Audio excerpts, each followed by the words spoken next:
નમસ્કાર. આજે આપણે ભગવદ્ ગીતાના એક ખૂબ જ રસપ્રદ અધ્યાય 5મા અધ્યાય વિશે વાત કરવાના છે. આ અધ્યાય આપણને કર્મ સંન્યાસ યોગ એટલે કે કર્મ અને ત્યાગના સાચા અર્થને સમજવામાં મદદ કરશે. ચાલો આના પર થોડું વિચાર કરીએ. ઘણીવાર એવું નથી લાગતું કે જાણે બે નાવ પર સવાર હોઈએ? એક તરફ કામનું pressure, to do list, deadlines અને બીજી તરફ મનની શાંતિની શોધ. આ જે મૂંઝવણ છે ને એ કંઈ આજની નથી, આ તો વર્ષો જૂની એક શાશ્વત દ્વિધા છે.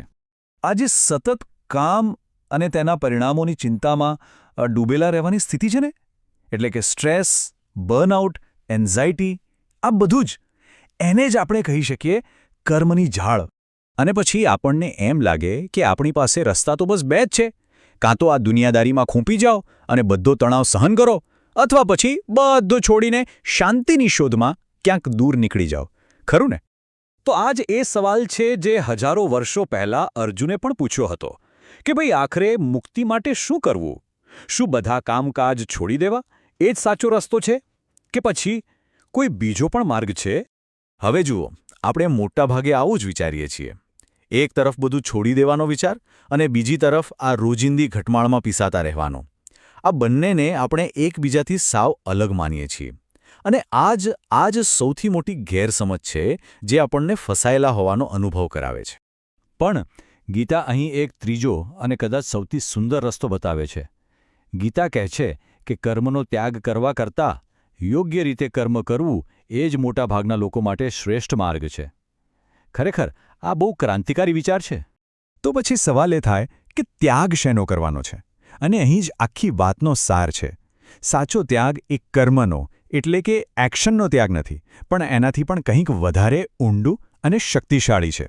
જો ગીતા સંન્યાસ શબ્દની આખી વ્યાખ્યા જ બદલી નાખે છે. અહીં ત્યાગ એટલે બહારથી બધું છોડી દેવું એવું નથી. ના, આ તો એક આંતરિક, એક માનસિક પરિવર્તનની વાત છે.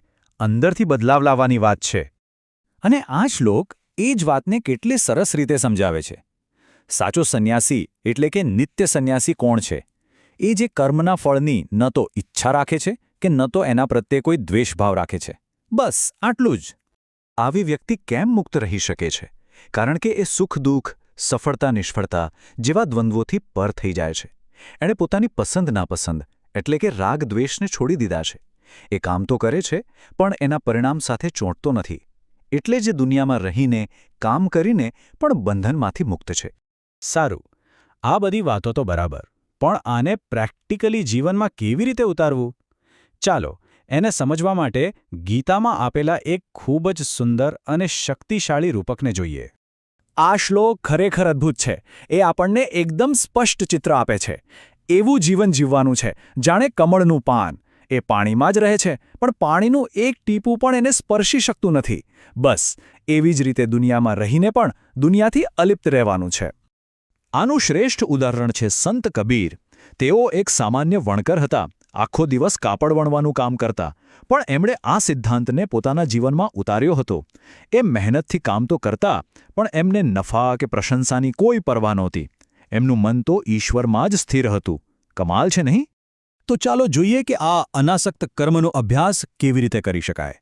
પહેલું પગલું, પોતાની ફરજો બજાવો, પણ ફળ શું મળશે એની ચિંતા કે આસક્તિ વગર. બીજું, પોતાના દરેક કર્મને કોઈ મોટા હેતુ માટે, સમાજના ભલા માટે સમર્પિત કરી દો. અને ત્રીજું, પરિણામ ગમે તે આવે, સફળતા મળે કે નિષ્ફળતા, મનથી એનાથી અળગા રહો. આ 3 પગલાંની માનસિકતા જો કેળવાઈ જાય ને, તો આપણું કામ બંધન નહીં પણ મુક્તિનું સાધન બની શકે છે. તો જ્યારે આવી આંતરિક સ્થિતિ કેળવાય છે ત્યારે એનું પરિણામ શું આવે છે? એનાથી દુનિયાને જોવાની, એને અનુભવવાની આખી રીત જ બદલાઈ જાય છે. અને આનાથી શું મળે છે? એક એવી શાંતિ જે ક્યારેય ભંગ નથી થતી. ચિંતા, તણાવ, ભાવનાત્મક ઉતારચડાવથી મુક્તિ મળે છે.